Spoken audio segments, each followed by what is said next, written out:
واحلل عقدة من لساني يفقهوا قولي أحمدك اللهم يا مجيب كل سائل وعلى آله وصحبه ذوي الفضائل. لقد بلغت الرسالة وأديت الأمانة ونصحت الأمة ومحوت الظلم وأرشدتنا إلى السنة والجماعة.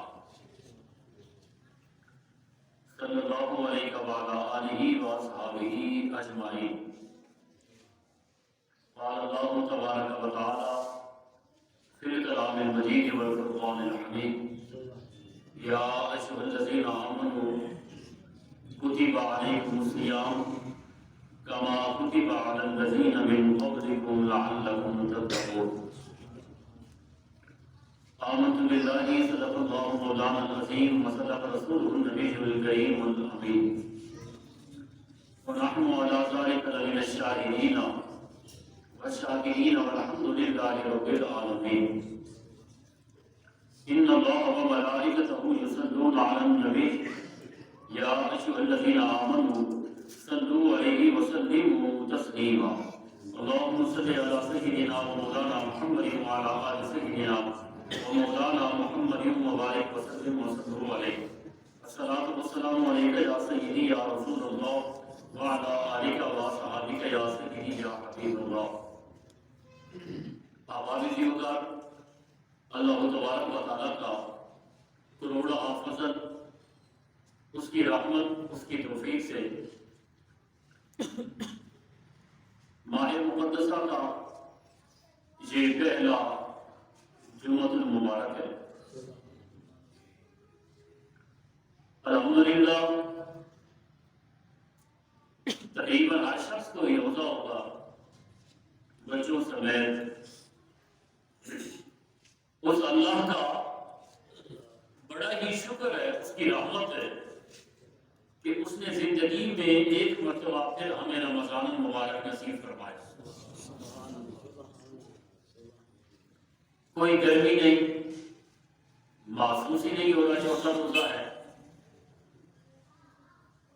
مولا علی رضی اللہ تعالیٰ عنہ شیر خدا، آپ کو پتا ہے جو شیر ہوتا ہے اس کی خواہش بھی پھر شیروں والی ہوتی ہے. آپ سے بھی پوچھا گیا تھا کہ اے علی، آپ کی زندگی کی کوئی انسان کی خواہشات ہوتی ہے، آپ کی زندگی کی بھی کوئی خواہش ہے؟ آپ نے چند خواہشوں کا اظہار فرمایا، جن میں سے ایک یہ بھی تھی. آپ نے فرمایا میری خواہش یہ ہے کہ میرا جو دشمن ہے وہ بڑا تکڑا ہو، تکڑے دشمن کے ساتھ میرا مقابلہ ہو.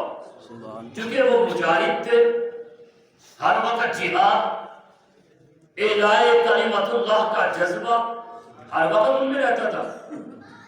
فرمایا میری خواہش یہ ہے کہ دشمن میرا تکڑا ہو،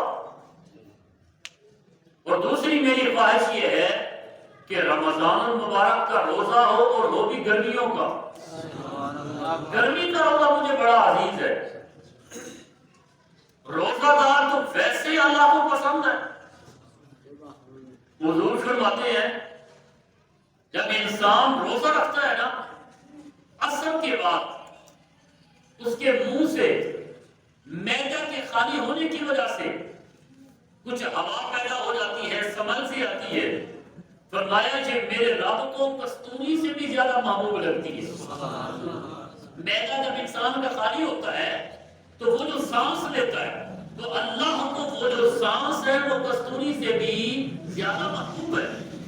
یہ روزہ دار کی فضیلت ہے، اللہ نے اس کو یہ اجر عطا فرمایا ہے. رسول اکرم صلی اللہ علیہ وآلہ وسلم جب تک حضور مکے میں رہے، مکی زندگی، رمضان مبارک وہاں نہیں تھا. آپ نے روزے نہیں رکھے کیونکہ ابھی روزے فرض ہی نہیں ہوئے تھے. جب حضور مدینہ طیبہ تشریف لائے، مدینے میں 2 ہجری میں روزے فرض ہوئے. ہجرت کے دوسرے سال، یہ نوجوان تھوڑا توجہ فرمائے، ہجرت کے دوسرے سال روزے فرض ہوئے اور 11 ہجری میں حضور کا وصال مبارک ہوا. تو اسی طرح حضور نے اپنی زندگی میں کل 9 مرتبہ رمضان المبارک کو پایا ہے۔ حضور کی کل زندگی میں رمضان المبارک کتنی مرتبہ آیا؟ 9 مرتبہ حضور کی زندگی میں رمضان آیا۔ آپ میں سے کتنے بندے بیٹھے ہیں اس وقت کہ جن کی عمر 70 سال ہے؟ اگر آپ میں سے کسی کی عمر 70 سال ہے، چلو 15 سال بھی نکال دیں، اس کا مطلب انہوں نے اپنے زندگی میں 55 سال رمضان مبارک کو دیکھا ہے۔ کتنی خوش نصیبی کی بات ہے۔ اگر آپ میں سے کسی کی عمر اس وقت 50 سال ہے تو اس کا مطلب یہ ہے 35 مرتبہ اس نے رمضان مبارک کی برکتوں کو حاصل کیا ہے۔ ہر لمحہ اس کے لیے اس کا مغفرت ہے، بخشش کا ذریعہ ہے۔ ایک لمحے کی اگر ایک فضیلت اتنی ہے تو ایک ساعت گھنٹے کی کتنی ہوگی، ایک دن کی کتنی ہوگی، ایک مہینے کی کتنی ہوگی، پھر ایک سال کی کتنی ہوگی۔ آپ تو 40 رمضان مبارک کو دیکھے بیٹھے، تو آقا کریم صلی اللہ علیہ وآلہ وسلم کی کل زندگی میں کتنی مرتبہ رمضان مبارک آیا؟ 9 مرتبہ رمضان مبارک آیا۔ اور بڑے مزے کی بات یہ ہے کہ جب 9 مرتبہ رمضان مبارک آیا، 2 مرتبہ ایسا ہوا کہ رمضان کے دن 30 تھے، رمضان 30 دنوں کا تھا، اور 7 مرتبہ جو رمضان مبارک تھا وہ 29 دنوں کا تھا۔ اکثر رمضان مبارک 29 دنوں کا ہوتا ہے، یعنی اسی سے آپ اندازہ لگا گئے کہ اللہ کے رسول کی زندگی میں اگر 9 رمضان آئے تو ان میں 7 رمضان مبارک ایسے تھے کہ جو 29 کے تھے۔ اس کا مطلب یہ ہوا کسی صحابی نے حضور سے یہ تو نہیں کہا کہ حضور آپ ایک روزہ کھا گئے ہیں، کسی نے یہ تو نہیں کہا۔ آج تو اگر 29 کے ہو جائے تو کیا کہتے ہیں کہ مولوی روزہ کھا گئے۔ اللہ کے بدلو ہم نے تو رکھنا ہے، ہم کیوں کہیں بھائی؟ اگر 29 رکھ لیے تو ایک سے کیا ہوتا ہے؟ اور عموماً یہ وہ بندے کرتے ہیں جنہوں نے ایک روزہ بھی نہیں رکھا ہوتا، وہ اٹھ کر باتیں کرتے ہیں۔ ابھی بھی میں ان کی حالت بتا رہا ہوں، ابھی سے انہوں نے اپنے گھر کی چھت پہ چڑھنا شروع کر دی ہے۔ نظریہ ان کا یہ ہے کہ ان اللہ علی کل شیء قدیر، اللہ ہر شے پر قادر ہے، تو اس بات پر بھی قادر ہے کہ 5 دنوں کے بعد عید کا چاند نظر آ جائے۔ قادر ہے، وہ یہ بھی نظریہ لے کے بیٹھے ہوئے ہیں۔ تو یقین کیجئے اللہ کے رسول صلی اللہ علیہ وسلم کی حیات مبارکہ میں اگر 9 رمضان مبارک آئے ہیں تو 7 ایسے آئے ہیں کہ جو 29 کے تھے، لیکن سنیے حدیث مزہ آ جائے۔ رسول اللہ صلی اللہ علیہ وسلم ارشاد فرماتے ہیں چاہے رمضان 30 کا ہو یا رمضان ہو 29 کا، بندہ جب روزے سارے رکھتا ہے اللہ ثواب پورے 30 کا ہی عطا فرماتا ہے۔ اس بندے کو ثواب پورے 30 کا ہی ملے گا۔ جیسے ایک آدمی کھا لیتا ہے روزے کی حالت میں، وہ 2 پراٹھے کھا گیا، 2 جگ پانی کے پی گیا، لیکن اس کو ہوش ہی نہیں تھا کیونکہ وہ بھول گیا۔ جو ہی اس کو یاد آیا اس نے فوراً روک لیا اپنے آپ کو، روزہ مکمل کیا، اللہ اس بندے کو روزے کا پورا ہی اجر عطا فرمائے، چونکہ وہ بھول گیا ہے۔ اور نبی علیہ السلام نے ارشاد فرمایا یہ روزہ واحد عبادت ہے کہ جس میں ریاکاری ہو ہی نہیں سکتی، یہ واحد عبادت ہے۔ آپ دیکھیں ایک آدمی نماز پڑھتا ہے، کھڑا ہوا وہ رکوع میں گیا، پھر اس نے سجدہ کیا، ہم دیکھ رہے ہیں اسے، اس کے اراکین کو ہم دیکھ رہے ہیں، تو اس میں ریاکاری کا بھی احتمال موجود ہے۔ ایک آدمی حج کرتا ہے، وہ خانہ کعبہ میں جا کر یہاں سے اس نے ہار پہنے، ایئرپورٹ پر گیا، فلائٹ میں بیٹھا، آیا گیا، سارا کچھ نظر آ رہا ہے، تو اس کا مطلب اس میں بھی ریاکاری کا احتمال ہو سکتا ہے۔ ایک بندہ دوسرے بندے کو صدقہ دیتا ہے، خیرات دیتا ہے، تو چونکہ وہ دے رہا ہے، نظر آ رہا ہے، لیکن جب انسان روزہ رکھتا ہے تو نظر، اب آپ دیکھیں اس مسجد پہ جتنے نمازی بیٹھے ہیں کوئی آدمی فرق نہیں کر سکتا کتنے بندوں کو روزہ ہے کتنے کو نہیں ہے۔ الحمدللہ سارے ایسے محسوس ہوتا ہے، اللہ کرے ایسا ہو سارے روزے دار ہی محسوس ہوتے ہیں بچوں سمیت۔ اس میں آپ تفریق نہیں کر سکتے کہ فلاں بچے کو روزہ ہے اور فلاں کو نہیں ہے۔ اللہ نے کس قدر بندے کے عیبوں پہ پردہ ڈالا ہے۔ ہم جب کسی افطاری میں ہوتے ہیں نا تو جو میزبان ہوتا ہے وہ اٹھ کر اعلان کرتا ہے کہ جڑے بندے کو روزہ ہے نا وہ اس سائڈ دے آ جاؤ تو جنہیں کو کوئی نہیں دے آ جاؤ۔ اللہ کے بندو یہ کون ایسا کرتا ہے کہ روزہ دار اس صف میں بیٹھ جائے، جن کو روزہ نہیں ہے وہ اس صف میں بیٹھ جائے۔ اب جن کو روزہ نہیں ہے وہ بیچارے کیسے اٹھ کے بیٹھے ہو؟ آپ چھوڑ دیں اس بات کو، جب آپ نے ان کو اپنے گھر میں بلایا ہے تو بلا تفریق سب میں کھانا آپ برابر تقسیم کریں۔ یہ روزہ واحد وہ عبادت ہے جس میں ریاکاری نہیں ہو سکتی۔ اس میں ہمیشہ اللہ رب العزت نے اپنے بندوں کو چھپایا ہے۔ تو جب روزہ واحد وہ عمل ہے، الصوم لی، یہ جو بندہ روزہ رکھتا ہے میرے لیے رکھتا ہے، اللہ فرماتا ہے اس کی جزا بھی میں خود عطا فرماتا ہوں۔ کیا مطلب؟ ایک آدمی نماز پڑھتا ہے، فرشتہ اس کا وہ عمل جو نماز والا ہے اللہ کی بارگاہ میں لے کے جاتا ہے کہ یا اللہ اس بندے نے نماز پڑھی۔ اللہ فرماتا ہے تمہارے پاس رجسٹرڈ ہے، لکھو میرے بندے کو جو ثواب دینا ہے دے دو۔ توجہ ہے نہیں؟ فرشتہ اس کو ثواب دے دیتا ہے۔ پھر فرشتہ حاضر ہوتا ہے، عرض کرتے ہیں مالک فلاں بندے نے حج کیا ہے۔ اللہ فرماتا ہے رجسٹر تمہارے پاس ہے، لکھ دو جو ثواب تم نے لکھنا ہے، اس بندے کو اجر دے دو، اس کا اجر ثابت ہو گیا ہے۔ اب ایک بندہ اللہ کی بارگاہ میں عرض کرتا ہے یا اللہ اس بندے نے صدقہ کیا ہے، خیرات دی ہے، اللہ فرماتا ہے رجسٹر تمہارے پاس ہے، لکھو اس کا ثواب اور اجر۔ لیکن جب بندہ روزہ رکھتا ہے اب فرشتہ اللہ کی بارگاہ میں عرض کرتا ہے مالک اس نے روزہ رکھا، ثواب کتنا دوں؟ اللہ فرماتا ہے فرشتہ تم سائڈ پر ہو جاؤ، میں جانوں میرا بندہ جانے، اس کو جزا میں خود دوں گا۔ اب آپ اندازہ لگائیں اس بندے کو جو جزا رب دے رہا ہے وہ رب پتہ نہیں کتنی دے گا۔ اس کی تو رحمت کا تھوڑا سا حصہ بھی بندے کے لیے بڑا ہے۔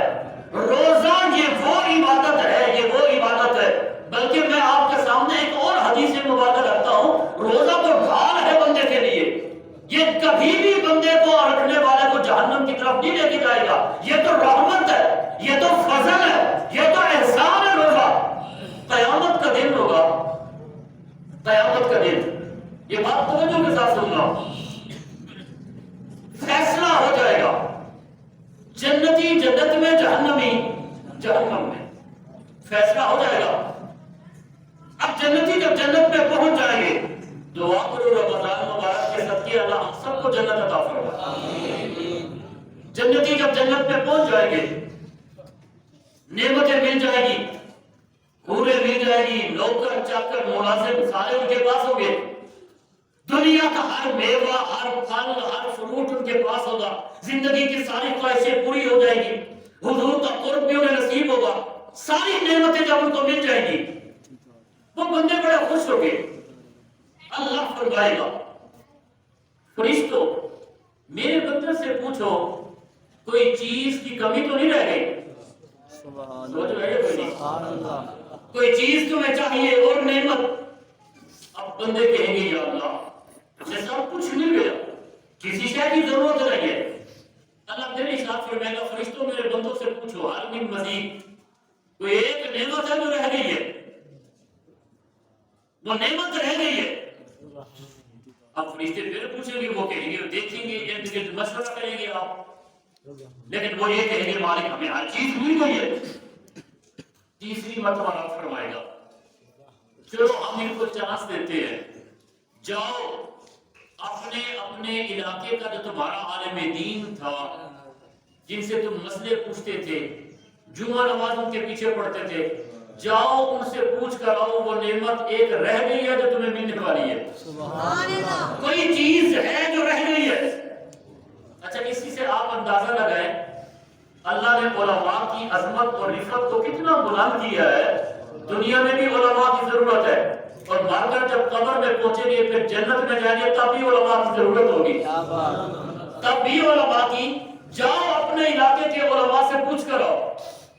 اچھا یہ مطلب ہے کہ یہ بھی نکلے کیا کہ علاقے کے عالمی جنت ہے جو سے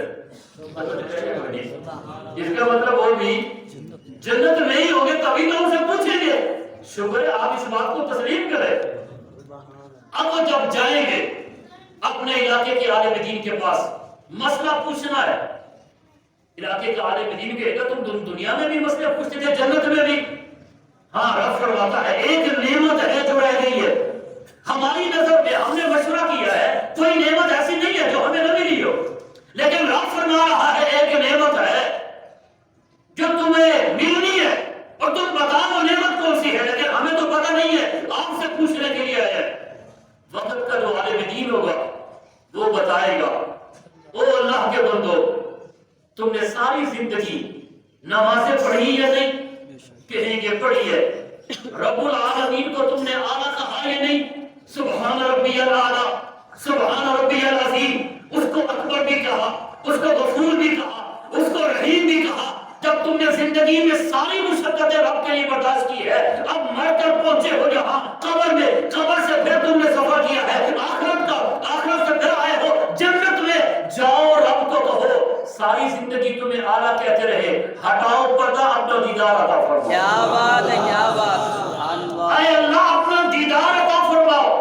ساری زندگی اسی نام کی خاطر ہم نے مصیبتیں جو ہے وہ مصیبتیں برداشت کی ہے دنیا میں, تجھے اعلیٰ بھی کہا, تجھے اکبر بھی کہا, تجھے عظیم بھی کہا. اے اللہ ہم تجھے دیکھنا چاہتے ہیں, تو ہے کیسا, جاؤ اللہ کو کہو اپنا دیدار کرائے. اب جب سارے آئیں گے رب کے حضور پیش ہوں گے, پھر اللہ آئے گا اور اپنا دیدار عطا فرمائے گا, اور اللہ آ کر بندوں کو سلام کرے گا. یار کیسا مزہ آج اگر کوئی استاد شاگرد کو کہے السلام علیکم, تیرے اوپر سلامتی ہو. اگر شاگرد معنی کو سمجھتا ہے نا, مفہوم کو, مزہ آ جاتا ہے, مزہ آ جاتا ہے. جیسے آپ نے پہلے یہ ضیاء القرآن تفسیر میں بھی یہ چیز موجود ہے. ایک صحابی گیا حضور کی پاس, بلکہ آقا کریم صلی اللہ علیہ وسلم ایک صحابی کے گھر میں گئے, توجہ ہے یا نہیں؟ سبحان اللہ. حضور گئے ایک صحابی کے گھر میں, دروازہ بند تھا, آپ نے دروازہ کھٹکھٹایا اور کہا السلام علیکم. سبحان اللہ. تو اندر سے کوئی جواب ہی نہ آیا. حضور نے پھر دروازہ کھٹکھٹایا, السلام علیکم, پھر جواب نہ آیا. تیسری مرتبہ حضور نے پھر دروازہ کھٹکھٹایا, کہا السلام علیکم, جواب نہ آیا. تو یہ شریعت کا مزاج ہے, بس آپ 3 مرتبہ کھٹکا دی جائے تو آپ چلے جائیں, دھرنا دے کے نہ بیٹھے وہاں پر. جب وہ حضور نے ساتھ ہے وہ جواب نہ آیا تو رسول اللہ صلی اللہ علیہ وسلم آپ چل پڑے. جو ہی تھوڑا سا سفر کیا تو پیچھے فٹافٹ اس نے دروازہ کھولا, یا رسول اللہ میں اندر ہوں, آپ تشریف لائیے. رسول نے ارشاد فرمایا اللہ کے بندے میں نے 3 مرتبہ سلام کہا ہے, دروازہ کھٹکھٹایا, تو نے سنا نہیں میری آواز کو؟ عرض کی حضور میں نے سنا تھا, آپ تو گھر سے چلے تھے, خوشبو یہاں پہنچ رہی تھی. سبحان اللہ. تمہارے پھر مجھے کیسے پتہ نہیں چلا؟ حضور میں نے سنا ہے, آپ کی آواز کو بھی سنا ہے, تو پھر جواب کیوں نہیں دیا؟ عرض کی حضور میں قریب کھڑا تھا, جب آپ نے پہلی مرتبہ کہا نا السلام علیکم, سبحان اللہ. معنی یہ ہے اے امتی تیرے اوپر سلام ہو. تو مجھے مزہ ہی اتنا آیا, اگر میں نے کہا فوراً جواب دیتا ہوں, دوبارہ تو سلامتی کی جواب حضور نہیں دیں گے نا. تو اس لیے میں چاہتا تھا حضور مجھے دوبارہ کہے تیرے اوپر سلامتی ہو. حضور جب آپ نے دوسری مرتبہ مجھے کہا نا السلام علیکم, تیرے اوپر سلامتی ہو, رحمتیں ہو, فضل ہو, حضور مجھے چسکا لگ گیا, مزہ آ گیا مجھے, لہٰذا میں نے یہ سمجھا کہ آپ نے نہیں بولتا. جب آپ نے 3 مرتبہ کہا, میرے لیے یہ مہر تصدیق کی ثابت ہو گئی, جس امتی کو نبی 3 مرتبہ کہے تیرے اوپر سلامتی ہو, تیرے اوپر سلامتی ہو, تیرے اوپر سلامتی ہو, اللہ اس بندے کے اوپر نار جہنم کو حرام فرما دیتا. سبحان اللہ. یار اگر نبی کہے امتی کو اتنا لطف آتا ہے, جب قیامت کے دن سارے مخلوق اللہ کی بارگاہ میں پیش ہوں گے, قرآن کہتا ہے سلام قولا من رب الرحیم. رب آ کر اپنے بندوں کو جب سلام کرے گا تو بتاؤ اس وقت لذت کا عالم کیا ہوگا. سبحان اللہ. اب جو میں بات کرنے لگا ہوں, نماز, جنت میں ہر چیز کا صلہ ملے گا. اب علماء نے یہاں پر بحث کی ہے, جنت میں جتنی بھی نعمتیں مل رہی ہے, کوئی نعمت ملی نماز کی وجہ سے, کوئی نعمت ملی زکات کی وجہ سے, کوئی نعمت یہ جو جنت میں اللہ رب العزت بندے کو اپنا دیدار کروا رہا ہے، یہ کس نعمت کی وجہ سے ہے؟ سبحان اللہ، یہ کس نعمت کی وجہ سے ہے؟ اللہ اکبر، فرمایا گیا کہ اس نعمت کی وجہ سے ہے جو آج ہم نے وہ نعمت حاصل کی ہوئی ہے، وہ روزے کی برکت سے اللہ بندے کو اپنا دیدار عطا فرمائے گا۔ یہ روزے کی برکت ہے۔ اور فرمایا ہر شے کی زکات ہوتی ہے، ہر چیز کی زکات ہوتی ہے۔ لکل شیء زکات ہو، ہر چیز کی زکات ہے۔ اور زکات الجسم الصوم، فرمایا روزے کی جو انسان کے جسم کی جو زکات ہے وہ ہے روزہ۔ روزہ رکھنے سے انسان کی صحت ٹھیک ہوتی ہے۔ اب آپ دیکھیں نا، ہم بالکل فریش بیٹھے، کوئی پریشانی ہی نہیں۔ جب انسان سارا دن کھاتا پیتا رہتا ہے، پھر اس کو جمعے کے بعد بھی بسا اوقات اس لیے جلدی ہوتی ہے جا کے میں نے کھانا کھانا ہے، اب آرام سکون کے ساتھ بیٹھے ہیں، الحمدللہ کوئی روزے محسوس بھی نہیں ہو رہا۔ روزہ تو یہ ڈھال ہے، یہ تو رحمت ہے، یہ تو مغفرت ہے۔ اور خوش نصیب وہ بندے ہوتے ہیں جو رمضان مبارک کے روزے رکھتے ہیں۔ توجہ ہے یہ؟ اللہ رب العزت ہمیں روزہ رکھنے کی توفیق عطا فرمائے۔ ابھی میرے کچھ تبلیغی کلمات تھے، میں نے تو یہ سوچا تھا کہ آج جمعۃ المبارک ہے، وہ خاتون جنت سیدہ طیبہ طاہرہ زاہدہ سیدہ فاطمہ الزہرا سلام اللہ علیہا، اس حوالے سے آپ کے سامنے گوشت گزار کرنے تھے، لیکن چونکہ ٹائم مکمل ہو گیا ہے، صرف ایک دو باتیں میں آپ کی شان و عظمت کے حوالے سے کہتا ہوں۔ سیدہ فاطمہ الزہرا، جس کے بارے میں حضور فرماتے ہیں میرے جسم کا ٹکڑا ہے سیدہ فاطمہ الزہرا، یہ میرے جگر کا ٹکڑا ہے۔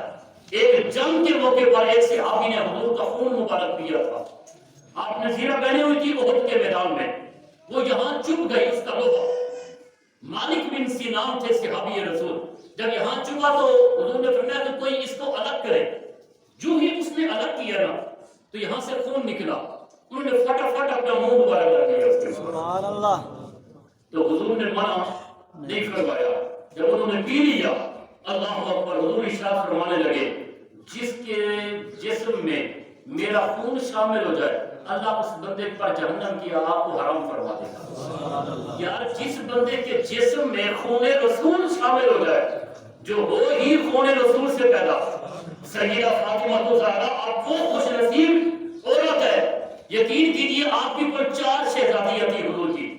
پہلی بیٹی کا نام سیدہ زینب رضی اللہ تعالیٰ عنہا، آپ کے بارے میں حضور فرماتے ہیں یہ سب سے بڑی آپ کی بیٹی تھی سیدہ زینب۔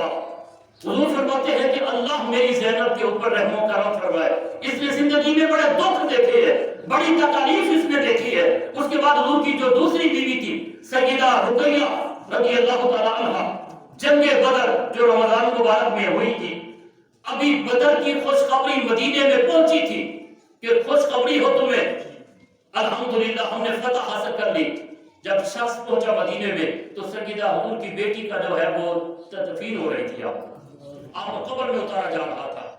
آخری بیٹی حضور کی سیدہ طیبہ فاطمہ الزہرا رضی اللہ تعالی عنہا، سیدہ خدیجہ الکبریٰ کی یہ بیٹی تھی۔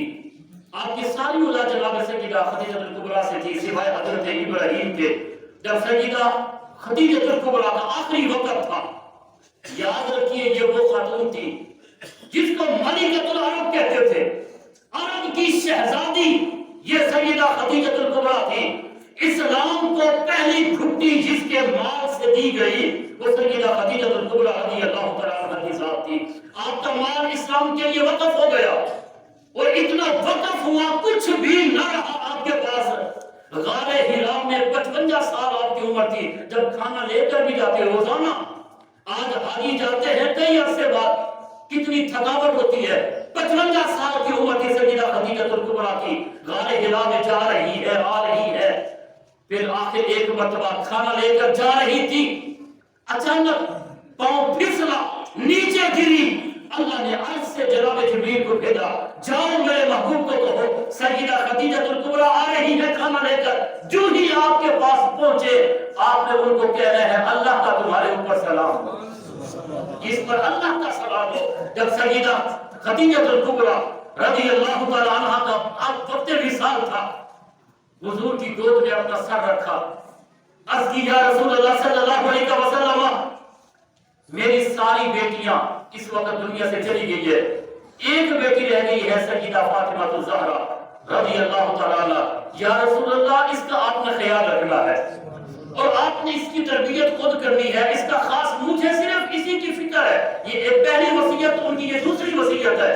پہلی وصیت یہ تھی یا رسول اللہ میں پورے عرب کی شہزادی تھی، سارا مال اسلام پہ وقف کر دیا، اب میرے پاس اتنا بھی مال نہیں ہے کہ میرا کفن تیار ہو سکے، یا رسول اللہ اپنی مزمل والی چادر کے ساتھ مجھے دفن کرنا۔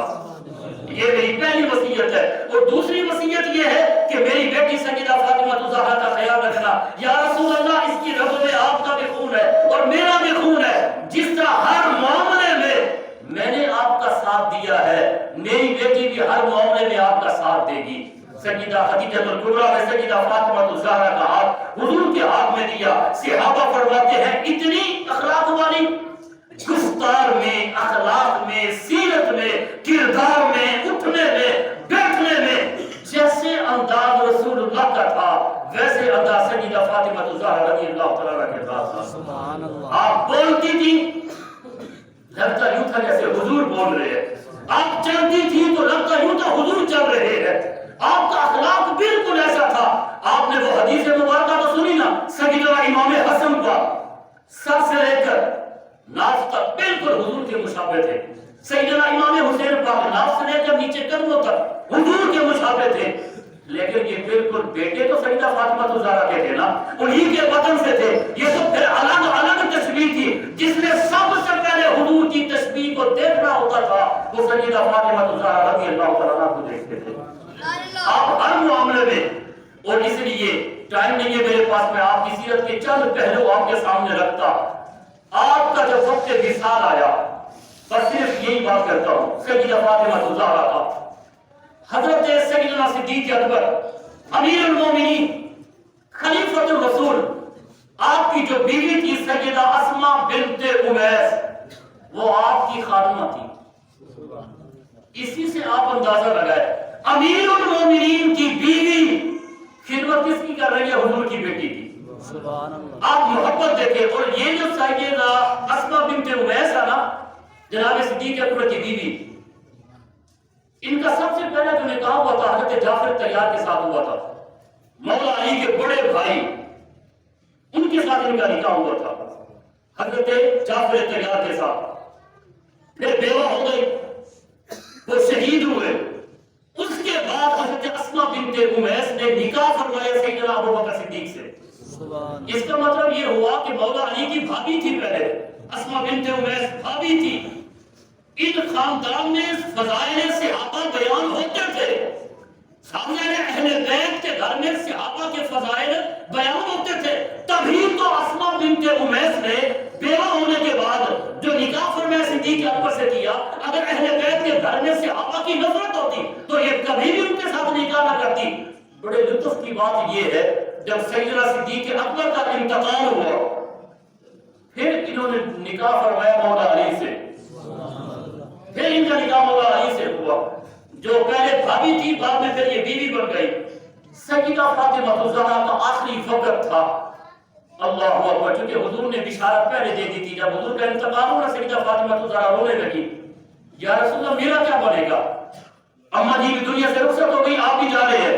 آقا کریم نے کان میں فرمایا، صحابہ فرماتے ہیں ہمیں تو پتہ نہیں تھا اس بات کا، فرمایا بیٹی میں محمد جا رہا ہوں، ہر نفس نے موت کا ذائقہ چکھنا ہے، میں اپنے رفیق اعلیٰ کے پاس جا رہا ہوں، یاد رکھنا اس کے بعد سب سے پہلے جو مجھ سے ملاقات کرے گا وہ تو ہی ہوگی۔ 6 مہینے کے بعد ان کا بھی انتقال ہو گیا، آخری وقت تھا۔ سیدہ فاطمہ الزہرا نے اپنے بیٹوں کو حضور کے حوالے کیا، بلکہ مولا علی کے، کیونکہ ہاں مولا علی کے حوالے کیا، کہنے لگے علی میں جا رہی ہوں۔ اور سب سے پہلے آپ نے صبح اٹھی ان کو نہلایا، اچھا لباس پہنایا۔ لوگ کہتے ہیں نبی کو اپنے خاتمے کا پتہ نہیں ہے، یہ حضور کی بیٹی ہے، رخت جگر ہے۔ صبح اٹھی، بچوں کو کھانا دیا، اچھا لباس پہنایا، مولا علی کو بلایا، کہا علی میں نے تیرے ساتھ زندگی گزاری ہے، اگر زندگی میں کوئی تکلیف ہو تو مجھے معاف کر دینا، یہ میرے بیٹے حسن، یہ ہے حسین، اے علی روزانہ ان کے سر میں تنقید کرنا، کہیں یتیمی کی ٹھوکریں یہ نہ کھانے لگے، ان کو بالکل تکلیف ہی نہ ہو۔ اور سیدہ فاطمہ الزہرا جب آخری وقت میں رو رہی تھی، ساری وصیتیں مکمل ہو گئی، اسماء بنت امیس یہ چونکہ نوکرانی تھی، آپ نے پوچھا سیدہ آپ روتی کیوں ہے؟ شرم و حیا دیکھے، آج ہم بھی دیکھے اور ان لوگوں کا دیکھے شرم و حیا کتنا تھا۔ سیدہ فاطمہ الزہرا کہنے لگی اے اسماء بنت امیس، میں مدینے میں عورتوں کے جنازے میں نے دیکھے ہیں، جب عورت چارپائی پر ہوتی ہے نا، اس کے جسم کے اعضاء محسوس ہوتے ہیں، یہ موٹی کتنی ہے، پتلی کتنی ہے۔ صحابہ اگر چارپائی پہ عورت کو لٹا کر اس سے اوپر کپڑا دے دیا جائے تو پتہ چل جاتا ہے اس کا پیٹ کتنا بڑا ہے، اس کے جسم کے اعضاء کیسے ہے۔ اے اسماء بنت امیس، میں روتی اس لیے ہوں کہ جب میرا جنازہ اٹھے گا میرے جسم کی نشو و نما نہ ہو، یہ تو ساری حیات کا پتہ چل جائے گا۔ اس قدر شرم و حیا مرنے کے بعد بھی ان کو یہی افسوس ہے کہ غیر مرد میرے جسم کی ساقت کو دیکھے ہی نہ۔ سیدہ اسماء بنت امیس کہنے لگی اے میری بیوی گھبراؤ نہ، جب میرا نکاح حضرت جعفر طیار کے ساتھ تھا، ہم نے حبشہ کی طرف ہجرت کی تھی، جس کو آج ساؤتھ افریقہ کہتے ہیں، ہم وہاں گئے، ہم نے وہاں جنازے دیکھے، وہاں جنازوں کا یہ صورت تھی، چارپائی کے اوپر چار جو ہے وہ کھجور کی ٹہنیاں کھڑی کر دیتے تھے، چاروں طرف کھجور کی ٹہنیاں، پھر اس کے اوپر ایک پردہ جب آتا تھا، اندر عورت ہوتی تھی، اب اس کے جسم کے اعضاء نظر نہیں آتی تھی۔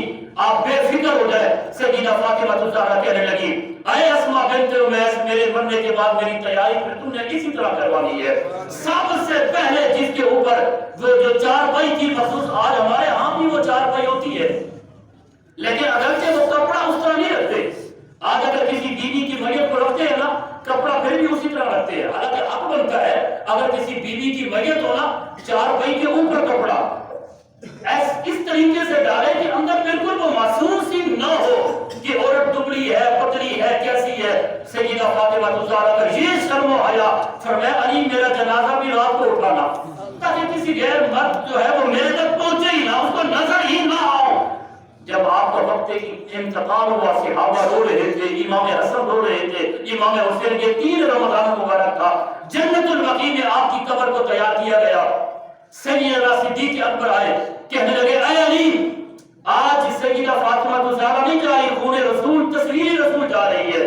سیدہ فاطمہ الزہرا کو جب ہم دیکھتے تھے اور ہماری خواتین ان کو دیکھا کرتی تھی، بالکل حضور کی فوٹو کاپی تھی، آج تصویر رسول ہم سے رخصت ہو رہی ہے۔ جناب صدیق اکبر کہنے لگے اے علی، چونکہ تم شوہر بھی ہو، حضور کے بھائی بھی ہو، کزن بھی ہو، اور باب مدینۃ العلم ہو، علم کا دروازہ ہو، جنازہ آپ پڑھائیں، کیونکہ شوہر حقدار ہے جنازہ پڑھانے کا۔ ادب دیکھو، ایک دوسرے کا احترام دیکھو۔ جناب علی بن مرتضیٰ شیر خدا نے کہا اے صدیق اکبر، تم کیا سمجھتے ہو کہ اللہ کے رسول کے جانے کے بعد ہم وہ ساری حدیثیں بھول گئے؟ پھر میں کیا مطلب؟ کہا میں نے ان کانوں سے سمیعت رسول اللہ صلی اللہ علیہ وسلم، میں نے ان کانوں سے اللہ کے رسول سے سنا، جس قوم میں ابو بکر جیسی شخصیت ہو، کسی فرد کو حق نہیں کہ مصلی پہ کھڑا ہو کے نماز پڑھائے۔ اے ابو بکر، بیوی میری ہے، حسنین کریمین کی امی جان ہے، لیکن جنازہ آپ نے ہی پڑھانا ہے۔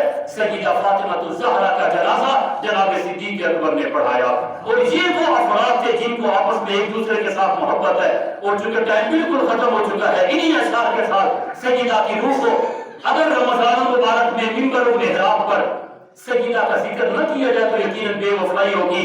حیات ماتھے کا تاج زہرا، وفا پرستی کی لاج زہرا، مقام خون حسین یہ ہے، کرے گی جنت میں راج زہرا۔ زمانے بھر میں جو بٹ رہا ہے، زمانے بھر میں جو، امام حسن کہہ رہے تھے کہ میری امی جان جب بھی ہاتھ اٹھاتی دعا کے لیے پہلے اپنے رسول کی امت کے حق میں دعا کرتی تھی، اے اللہ میرے بابے کی امت کی خیر فرمانا۔ زمانے بھر میں جو بٹ رہا ہے تیرے گھر کا اناج زہرا، جو تیرے شوہر سے بغض رکھے، مولا علی سے، جو تیرے شوہر سے بغض رکھے، مریض ہے وہ لا علاج زہرا۔ طیبہ طاہرہ زاہدہ جان احمد کی راہ پہ لاکھوں سلام، مصطفیٰ جان رحمت پہ لاکھوں سلام، وآخر دعوانا الحمدللہ رب العالمین۔